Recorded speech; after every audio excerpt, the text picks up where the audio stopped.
Okay guys, sorry I didn't know my DxTour overlay was showing. Sorry if you had to look at the freaking, FPS. And anyways, let's get back to it. Part 3. What a strange girl. Is she a typical brooding teen? Or there's some actual weight to her words? By the way, she says. She looks at me and smiles. I think that smile suits her. If I were a photographer, I would forego the scenery. I'd much rather focus on that smile, whereas a lunar eclipse, perhaps even more perfect. I like ringing donuts a lot. Don't forget, okay? Otherwise I'll be mad at you. I'll make you pay. How? She's only a teenager, and she's a good deal shorter than me. Her threat doesn't hold that much weight. Neither does she. She looks so light, a sudden gust of wind probably be enough to blow her away. But her small, self-confident smile doesn't waver. I have my ways, just know this. I'll make you sorry, old man. Hey, I'm not old, but... And with that, she turns and skips away. That's right, she actually skips. I'm not making it up. Almost like she's Dorothy, going down the yellow brick road. Since when do teenage girls skip? Isn't that a bit juvenile? Guess it's true what they say. Life really is full of surprises. It's only when she's advanced a few feet, the bottom of her body already engulfed by the steep incline of the hill, that I return to my senses. Hey, I'm not old. Poor guy, you are old. You're in your mid-30s, man. You're close to your 40s. That's crazy. That's pretty old. Alright, what do we got here? I didn't start working in insurance because I wanted to. I doubt most people start working in insurance because they want to. It was just the first job opportunity that I found, and I took it. Nothing more, nothing less. When I graduated from university with my 2.1 in English, I didn't know what to do. English is, of course, a reasonably useless subject. It's not like medicine or dentistry, where you're almost guaranteed a job. What company in the real world is going to hire me because I once wrote a particularly good essay about Freudian symbolism in Hamlet? Not very many, let me tell you. Even so, I didn't want to go back home. After growing accustomed to life in London, as comfortably busy and uncomfortably busy and sometimes overwhelming as it could be, I didn't want to return to Wales. Wet Wales, where it always rains. If I couldn't get a job in London, what kind of job would I be able to get back in my small village? It's practically a ghost town there. Worse even. Not even the ghosts remain. This village is so out of the way, there are never enough bored teenagers to spray graffiti on the gravestones or knock them over. Our poor spooks have nothing to do, nobody to haunt. All they can do is rot underneath the earth, forlorn and forgotten. Going back would be stagnating. Going back would be giving up. Going back would be the same as admitting failure. What 21-year-old wants to live with their parents anyway? So I applied for jobs. I applied for several jobs. Within a few weeks, I heard back from an insurance company. They invited me to an interview. I went and I passed. And I got the job. Working at the phones in an insurance company, 9 until 5, Monday to Friday, in a suit and tie, just like a proper adult. It wasn't a great job. I didn't assume I'd be sticking around for too long. I saw it as a stepping stone in my journey, a stopgap, a necessity, until I could secure a better, more well-paying position. A job where people didn't complain at me incessantly over the phone, saying I was worse than Hitler because their no-claim discount was now void. Would have been nice.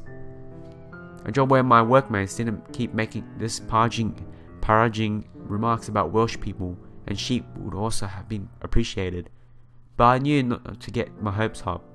No matter where you go, people act like asses. That's one thing that never changes. And yet, though I told myself my job was a temporary thing, hardly something I could commit to for my whole life. Before I knew it, more than 10 years had gone by and nothing had changed. I still work in the same office with mostly the same people, doing the same hours for the same pay, and they still haven't stopped making jokes about sheep. You think they get tired of that eventually. Evidently not. People are oddly tenacious about the stupidest things of things. I still haven't managed to take the next step. My progress in the journey of life has been put on an indefinite hiatus. Hiatus? The roadblock is far too large for me to shift. You think it would be easy to find a job in London, given how big it is, but after the recent economic downturn, I don't fancy my chances. I don't want to quit my job, no matter how draining, without the security of a new job offer to support me. And I haven't been able to find a new job. Maybe I haven't been looking hard enough. So that's that. I'm stuck. Stuck in the same place I've been for the last 13 years. Going nowhere, doing nothing, floundering. Sometimes I have to wonder what the point is. We're all going to die anyway. Oh dear, dude. But you don't want to think about dying, you know what I mean? Just enjoy life. You don't really want to think about that shit. Ah yes. I remember Rosie like it was only yesterday, says Great Aunt Enid. Her voice falters as though she's speaking through a mouthful of sawdust. That's what happens when you get old. It's hard to make yourself understood. Maybe people just don't want to understand you anymore. We used to spend so much time together, me and her. Of course, we had to do it. It wasn't necessarily through choice, she continues. That's nice, Auntie, says Hazel. Politely, I don't think Great Auntie Enid is listening. She never does. Then again, most people don't listen to her. I know I rarely do. Yes, she continues. She was a pretty thing back in those days. Oh, such a long time ago. I used to be so jealous of her. I remember when her hubby-to-be bought her a dress, a beautiful dress, a navy blue. I'd never seen anything so expensive in my life. That's nice, Auntie. Yes, it was. A beautiful dress. I could have given my own front teeth for something like that. Of course, I was younger than Rosie was, and no man would spend so much money on a 12-year-old girl. I had to make do with Rosie's hand-me-downs. My mother couldn't afford to buy me anything new, you see. I see, says Hazel. I don't know if she really does see, but I doubt Great Aunt Enid cares. I still remember one of those dresses I had. Well, it was Rosie's first, naturally. Pale green with white spots. It was like speckled like an egg. I always called it my Easter dress. And then one day I caught on something. I don't know what. A gate maybe? How sad. I was going for walks in the fields. Not much else you could do in those days, not unless you could drive a car. And I was too young. My mother never learned. It was too expensive anyway. Yes, Auntie. Oh, I was sad and I ripped that dress, though it was such a pretty dress. Even though it was second hand, I cried and cried until my mother lost her temper and hit me with a slipper. I can still remember that too. Yes, Auntie. And then, I wonder. What is it, Auntie? Great Aunt Enid pauses. She frowns. Her light blue eyes, so misted over from age, look like cloudy mirrors, stare off questioningly into the distance. Her brows furrow, her whole face wrinkling like an over-ripe tomato.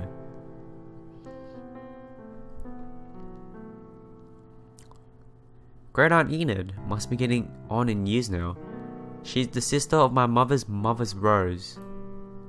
Grandma Rose died when I was only 4 years old, my first funeral. Aunt Enid must be in her mid-80s now. Her body betrays her age. Her hands, gripping the armrest of her chair, are lined with dark blue veins, ridged under her pock-marked skin. Her whole face sags, especially around the mouth and eyes. Her hair is stark white and thin, her startlingly pink scalp exposed. When she stands, her back is humped, and she has to use a walking stick. She must be tougher than she looks. Even in her old age, she must be able to live in her own home, by herself, without anybody to look after her. My dad called it tenacity, but my mother laughed and she said she was just stubborn. Great Aunt Enid was crying at my mother's funeral just a few days ago. She looks fine now, as bright as rain. Her words drenched us in deluge, a veritable downpour, quite literally. Sometimes she gets overexcited in her reminiscences, and she spits whilst she speaks. I don't think she knows she's doing it, but she is. She sometimes pauses in her monologues to give Hazel or I room for input, but she never takes our comments seriously. She doesn't care what we have to say. I doubt she even listens. I could insult her, say her head looks like a gourd, which it does, and she'd only nod benignly and say, "That's nice, dear." I shift slightly in my seat, nursing a cup of tea in my hands. It's already gone cold. Great Aunt Enid offered to make us tea. My father tried to decline politely, asking if he could make the tea in her stead, but Great Aunt Enid refused. She said it was her duty as hostess to serve us, not the other way around. Incredible. I guess asking to make his own tea. It's just not done. What is this world coming to? To be honest, I'd rather risk this frightening new world of disorder and chaos if it meant I could avoid Great Aunt Enid's tea. It's discolored, mixed with far too much milk, so it looks light brown, almost tan. I don't know if the milk used is of the highest quality either. Small white flakes floated up to the surface of the tea, drifting like sunbathers in a pool. I think the milk has gone off. The tea tastes sharp on the tongue, unpleasantly acidic. My stomach gurgles. I can't finish this. Hazel looks similarly perturbed. Great Aunt Enid offered a pink wafer biscuit to go with her tea, but the biscuit is desiccated and dried out. When Hazel tentatively puts the biscuit between her teeth, it crumbles into a fine pink powder. How long have those wafer biscuits been jammed at the back of the cupboard? How long has this milk been in the fridge?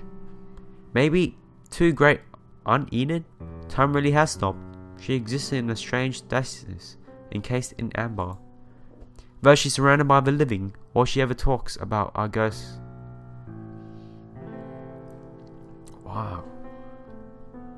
Ah, I remember where I was, says Great Aunt Enid, with a nod of her turtle-like head. Hazel attempts a smile. What happened next? Now let me see. Great Aunt Enid sets her own cup of tea back on the saucer. She didn't actually drink any of it, did she? Maybe it's just for show, a prop. Rosie's dress really was a lovely dress, navy blue, very smart. I wanted a dress like that, but being too young to attract a suitable beauty, I couldn't finance my desires. What a shame. What a shame. Yes, Aunt Enid. All my clothes were second hand me down. I never get to wear anything of my own, and I must say, I was somewhat jealous. Of course, it's understandable given our mother didn't make so much money, but all the same. She laughs, shaking her head. I worry if she moves too quickly, all her thin hair will fall out. Children will raise children, you know. I was something of a stubborn girl. My mother always scolded me about it, but that's just in my nature. And that's why Great Aunt Enid has been able to live alone for so long. Stubbornness. My mother really was right. I was so upset about this pretty dress that Rosie had. Well, I'm ashamed of it now, but it is quite a funny story, I think. Of course, Rosie didn't find it funny at the time. She was so angry with me. My mother hit me with a slip of den, too. I probably deserved it, though. Oh, but thinking of Rosie's face when she found that dress. The dress she loved so much that Len had bought her, all cut up on our bed, done with my mother's sewing sisters. That's something I've never forgotten. Even to this day, it really was a priceless moment. But Aunt Enid, says Hazel, she looks troubled. Her grip on the cold cup of tea tightens. Great Aunt Enid blinks. She looks like a sleepwalker who's just been woken up. Did she forget that we were here? Maybe she got so caught up in her memories she started to think. For a few moments, she was talking to Grandma Rose again. Everyone in the family knows Hazel has a nose. What is it, Hazel dear? Do you want another wafer biscuit? No, that isn't. I was just thinking. Hazel looks at her knees, picking out a small hole in her tights. Wasn't Grandma Rose sad? Excuse me? When you cut up her dress, didn't it make her sad? Well, I suppose so. Great Aunt Enid laughs. She shakes her head. She was very hard. She was very sad. Very. But that hardly matters now, does it? What do you mean?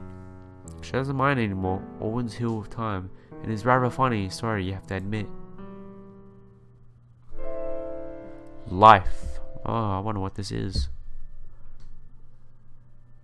Okay. Oh, we meet her again. Hello again, mister. Hello yourself, I reply. And why do you sound so surprised? Asks Lily. I didn't know if you'd still be here. But I am. Yes, you are. I told you I'd be here. I suppose you did.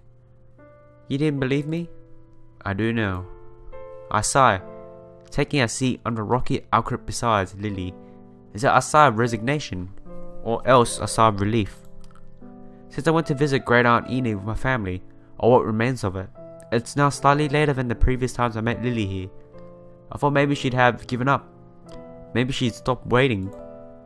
I don't know why I was worrying so much. When did this girl become so important to me? This really is ridiculous. Oh, I see you brought them after all, Lily exclaims, unusual for her, her eyes lighting up. I guess I did. I didn't realize you were so soft, she says, smiling. Is she teasing me? Neither did I. Lily severs the pack of donuts with an expression that can only be described as joyous. A wide smile on her face. I don't think I've ever seen her smile like that before. Ooh, they look so good. Don't you think it's a bit childish, getting this excited about donuts at your age? She sticks her tongue out at me. Well, since I called her childish, you might as well go the whole hog. Alright, I'm sorry, I apologize. You're not a child. No, I'm not. I'm mature. I'm really mature, you see? She says, puffing out her cheeks to prove her point. I laugh. Sure, I believe you. You better. There, here. Have a donut, I say, handing one to her. You might as well since I bought them for you. Well, I was going to have one anyway, you gourdhead. Gourdhead? Yeah, your head looks like kind of like a gourd. Does it really? I don't think it does. The insult sounds familiar, but I'm not sure why. Where have I heard it before? Maybe on some vapid American comedy show. Perhaps Friends. Almost anything anyone could possibly think of saying has been said in Friends at some point or another. They're having a great time. She's eating donuts. She looks pretty. She's really pretty. Wow. Yes. Sorry guys, I know it's taking long, but I want to screenshot this. Yeah, that should be enough. I watch as Lily gnaws at donut. She reminds me of a squirrel. She makes short work of it, eating in the most unladylike of manners. Within a minute, it's gone. Roll up, ladies and gentlemen, to see an incredible feat of magic. Watch as my charming assistant makes this donut disappear. I wonder if something like that would attract the crowd. Probably not. Rose might be dull, but it's not that dull. Wow, you gotta take these screenshots, man. Looks beautiful. Hey, she says all of a sudden. She's glaring at me. What is it? I ask. You're judging me. No, I'm not. I say, but it's complete and utter lie, and I know it. More importantly, Lily knows it too. Yes, you are. I can tell. Damn, she's good. With institution like that, she could become a detective. Well, everybody judges everybody. Everybody judges everybody else. It's just part of life, I say. I know it is, but doesn't that make you sad? Kind of, but it's not like there's anything I can do about it. Stop being such a defeatist. Every little helps. That sounds familiar. Isn't that the jingle from those supermarket adverts? I ask. Maybe it doesn't matter. You're focusing on the wrong thing. I laugh. I can't help myself. She sounds so scandalized. It's kind of sweet. Sorry, I just thought it was strange. Oh no, I said that. Strange, she asked. How? You look so happy eating that donut. I've never seen anyone get so excited over something so simple. It took me by surprise. I don't know who's saying what, that's why. Well... Lily draws her legs up to her chest, tucking her knees beneath her chin, and stares off into the distance. She looks tiny in that sitting in that position, like a portable telescope that's been folded up in on itself. No, that's wrong. She doesn't simply look tiny. She is tiny. She's only 14, 15 at a push. I never asked for her age. There are a lot of sad things in the world, she says quietly. Though she's so slight, her words carry a certain amount of weight. It's like she's shouldering some kind of great burden. I don't know what that burden is. I know there are a lot of sad things in the world. You don't need to tell me that, I say. Then you should know, she replies. Know what? I ask. There are so many sad things in the world, and most of them are fairly insignificant, only small. What about hurricanes, plane crashes, school shootings? Those things aren't small. You're right, they're not small, but most people don't encounter such large tragedies in their own lives. Some people do, I say. I don't know why I'm arguing. I guess I just don't want to be defeated in an argument with a teenager. But Lily takes my words in her stride. Of course they do. The world is a large place, lots of things happen, but that's precisely the point. Most bad things only last a few moments, but even those are enough to spoil somebody's day, or even take their life. Like the rain during our picnic that made my mother cry. Like the untimely death of Cassandra's dog, Buddy. Like Great Aunt Enid cutting up Grandma's Rose's beautiful new dress. They are only small things, things that probably don't matter to anybody, save a handful of individuals involved, but it was all enough to make them unhappy. There are lots of small sad things in this world. Why can't there be some small happy things too? Asks Lily. She asks like I might know the answer. It goes without saying that I don't. Why is it considered childish to be happy? She continues. I think people who say that are the most childish ones of all. I look at her silently. I search for words, but I can't think of anything to say. I thought talking with Lily would be relaxing. I respite from the worries of the real world. Kind of like being back at university. However, this girl, why are you talking like an adult? Because I am one.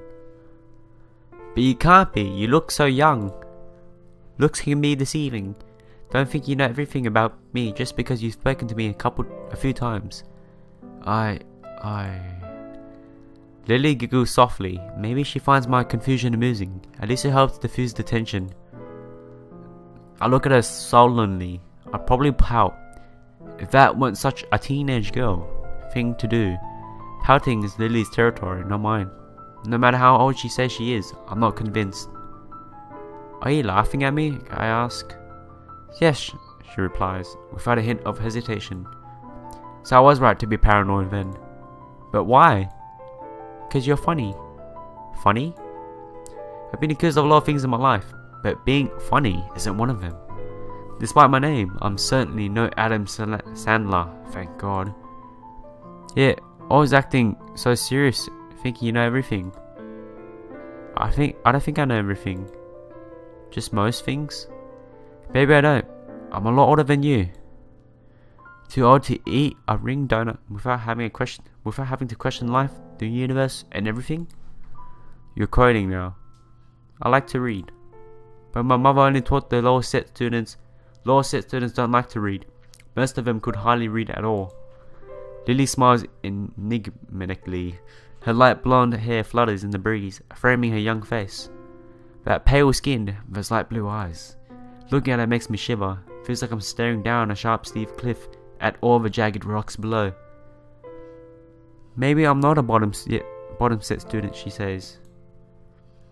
I thought you said my mother was an English teacher. That is important. Of course it's important. You went to a funeral. Yeah, I did. There's a small break in the conversation. Lily doesn't sound light-hearted anymore. Rather, she seems despondent. I don't like funerals, she says. Neither do I. But I went anyway. You didn't have to. I know. I felt obliged. Because my mother was a teacher? Something like that.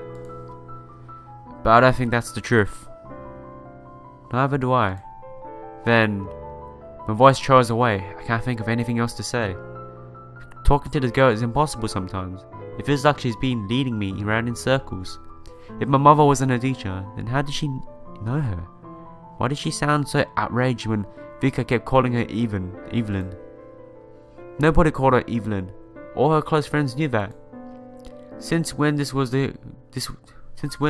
was this girl my mother's close friend? Hey, mister? What is it now? Do you want one? She's holding a donut towards me, a sweet pastry covered in blue icing and sprinkles. I can't remember the last time I had a donut. They look cool, the donuts. I think it's a little too childish for me, I say.